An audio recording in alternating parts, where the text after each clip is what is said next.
ಅಂತ ಯಾವುದೂ ಇಲ್ಲ.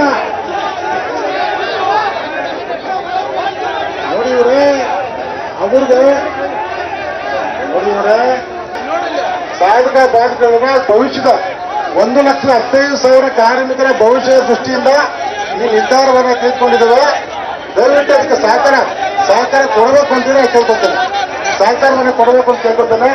ಯಾವುದೇ ಕಾರಣಕ್ಕೂ ಜಂಟಿ ಕ್ರಿಯಾ ಸಮಿತಿ ಕಾರ್ಮಿಕರ ಪರವಾಗಿರುತ್ತೆ, ಕಾರ್ಮಿಕರ ನಿರ್ಧಾರ ಬದ್ಧವಾಗಿರುತ್ತೆ. ನಮ್ಮ ಏನ್ ನಿರ್ಧಾರ ಇದೆ 2 ಬೇಡಿಕೆಗಳಿಗೆ ಕಡಾಖಂಡಿತವಾಗಿ ನಾವು ಬದ್ಧರಾಗಿದ್ದೇವೆ ಮಾತನ್ನು ಹೇಳ್ತೇನೆ. 2ನೇ ತಾರೀಕು ಒಳಗಾಗಿ ಸಂಪೂರ್ಣವಾದ ಸಹಕಾರವನ್ನು ನಾವು ಕೊಡಬೇಕು ಅಂತ ಕೇಳ್ಕೊತೇನೆ. ಸಹಕಾರ ಕೊಡಬೇಕಾಗುತ್ತೆ. ಇವತ್ತು ಪರಿಸ್ಥಿತಿ ನೋಡಿದ್ರೆ ನಾವು 1,15,000 ಕಾರ್ಮಿಕರ ಭವಿಷ್ಯದ ದೃಷ್ಟಿಯಿಂದ ಸಾರ್ವಜನಿಕ ಹಿತದೃಷ್ಟಿಯಿಂದ ನಾವು ತೀರ್ಮಾನ ತೆಗೆದುಕೊಂಡಿದ್ದೇವೆ. ಯಾವುದೇ ಕಾರಣಕ್ಕೂ ಜಂಟಿ ಕ್ರಿಯಾ ಸಮಿತಿ ನಮ್ಮ ಬೇಡಿಕೆಗಳನ್ನು ವಾಪಸ್ ತೆಗೆದುಕೊಳ್ಳಲು ಬದಲಾವಣೆ ಮಾಡೋಕ್ಕಾಗಲಿ ಸುತಾರ ಒಪ್ಪೋದಿಲ್ಲ ಅಂತ ಹೇಳ್ತೇನೆ. ದಯಮಾಡಿ ನಮ್ಮ ನಿರ್ಧಾರಕ್ಕೆ ಸಂಪೂರ್ಣ ಕಾರ್ಮಿಕರ ಬೆಂಬಲ ಸಹಕಾರ ಕೊಡಬೇಕು ಅಂತೇಳಿ ನಾನು ಕೇಳ್ಕೊಳ್ತೇನೆ. ನೌಕರ ಬಂಧುಗಳೇ, ದಯಮಾಡಿ ವಿನಂತಿ ಮಾಡ್ತಾ ಇದ್ದೀವಿ. ಜಂಟಿ ಕ್ರಿಯಾ ಸಮಿತಿ ತಗೊಂಡಿರ್ತಕ್ಕಂಥ ತೀರ್ಮಾನವನ್ನ ತಮ್ಮ ಮುಂದೆ ನಾವು ಸ್ಪಷ್ಟವಾಗಿ ತಿಳಿಸ್ಲಿಕ್ಕೆ ಇಚ್ಛೆ ಪಡ್ತಾ ಇದ್ದೀವಿ. 14 ತಿಂಗಳ ಕಾಲ ಮಾತ್ರ ವೇತನ ಪರಿಷ್ಕರಣೆ ಬಾಪ್ತು ನಾವು ಅರಿಯರ್ಸ್ ಕೊಡ್ತೀವಿ ಅಂತ ಹೇಳಿದಂತ ಸರ್ಕಾರ ಇವತ್ತ ನಾವು ಬೆಂಗಳೂರು ಚಲೋ ಕಾರ್ಯಕ್ರಮವನ್ನು ಹಾಕೊಂಡು ಹಿನ್ನೆಲೆಯಲ್ಲಿ 26 ತಿಂಗಳ ಕಾಲಕ್ಕೆ ಅವರು ಬಂದಿದ್ದಾರೆ. ಇದರ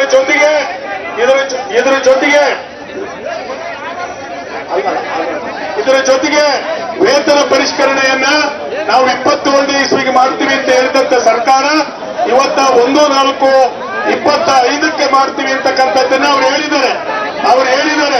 ಆದ್ರೆ ನಾವು ಮಾರ್ಚ್ 2ನೇ ತಾರೀಕಿಂದ ಇದೇ ಸ್ವಾತಂತ್ರ್ಯ ಯೋಜನಾ ಪಾರ್ಕ್ ಅಲ್ಲಿ ನಿರಂತರವಾದಂತ ಧರಣಿಯನ್ನ ನಾವು ಸಾರಿಗೆ ನಿಗಮದ ನೌಕರರು ನಾವು ನಡೆಸ್ತೀವಿ.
ನಂಬಿಕೆ ಇದೆ. ನಾನು ಒಬ್ಬ ಸಾಮಾನ್ಯ ಕಾರ್ಮಿಕ, ನಂಬಿಕೆ ಇದೆ. ಮುಖಂಡರ ಮೇಲೆ ನಂಬಿಕೆ ಇದೆ.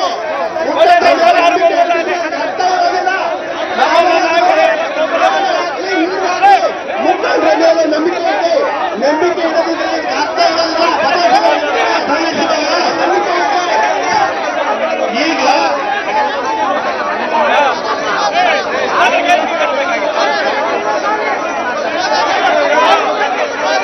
ಈಗ ಸಭೆ ಮುಕ್ತಾಯವಾಗಿದೆ.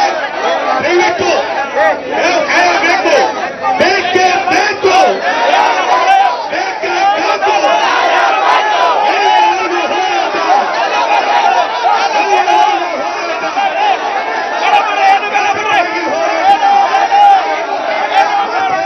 ಮತ್ತೆ ಹೋರಾಟ ಮುಂದುವರಿಯುತ್ತೆ.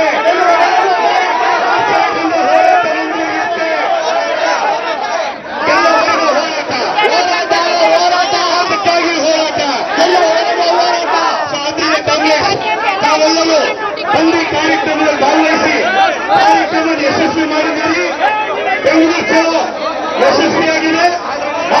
ನಿರ್ಭೀತ, ನಿಷ್ಪಕ್ಷಪಾತ, ವಿಶ್ವಾಸಾರ್ಹ ಸುದ್ದಿಗಳಿಗೆ ಮತ್ತೊಂದು ಹೆಸರಾಗಿರುವಂತ ನ್ಯೂಸ್ 18 ಕನ್ನಡ ಈಗ ಆಪ್ನಲ್ಲೂ ಲಭ್ಯವಿದೆ. ದಯವಿಟ್ಟು ಇಲ್ಲಿರುವ QR ಕೋಡ್ ಅನ್ನ ಸ್ಕ್ಯಾನ್ ಮಾಡಿಕೊಂಡು ಆಪ್ ಅನ್ನ ಡೌನ್ಲೋಡ್ ಮಾಡೋದಕ್ಕೆ ಮರಿಬೇಡಿ. ನಿಮ್ಮ ಬೆಂಬಲ ಹೀಗೆ ಸದಾ ನಮ್ಮೊಂದಿಗಿರಲಿ. ಧನ್ಯವಾದ.